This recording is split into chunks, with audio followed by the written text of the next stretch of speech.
لو مسكوك وزارة الإنترنت في مصر تعمل إيه؟ اعمل ايه؟ خفض الاسعار. لو مسكوك وزارة الإنترنت في مصر هتعمل إيه؟ انا عن نفسي يعني اول حاجه احسن حوار السرعات وكده. هتخليه إيه؟ فري خليه فري. عادي يعني مش هعمل حاجة. تعملي حاجة هتمسكي الوزارة وتقعدي. هعمل أكيد يعني. تعملي إيه طيب؟ هغير من المواقع الإباحية وكده. اول حاجه اعملها وان انا هحمي المواقع الاباحيه رغم ان انا سمعت انه صعب. مسكت وزير هتخلي الناس قاعدة على القهوة كلهم قاعدين مع بعض؟ مش هتخليهم كل واحد ماسك في الموبايل؟ لا طبعا كل واحد دي حريه طبعا. أمال إيه؟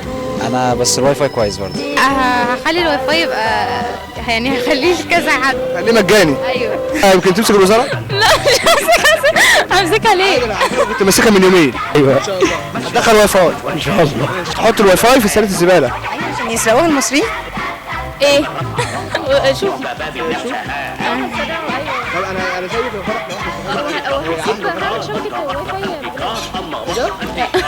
هعمل اي حاجه اللي هو شبكه واي فاي وهصحح من مواقع الانترنت وكده. وزارة الإنترنت في مصر أصلا؟ لا المفروض. المفروض. مين اللي ماسكها ما تعرفش؟ لا والله ما اعرفوش. وزارة الإنترنت في مصر أصلا؟ لا أمال بتجاوبي ليه؟ ما اعرفش الشغلة دي؟ أمال بتجاوبي ليه؟ ما اعرفش.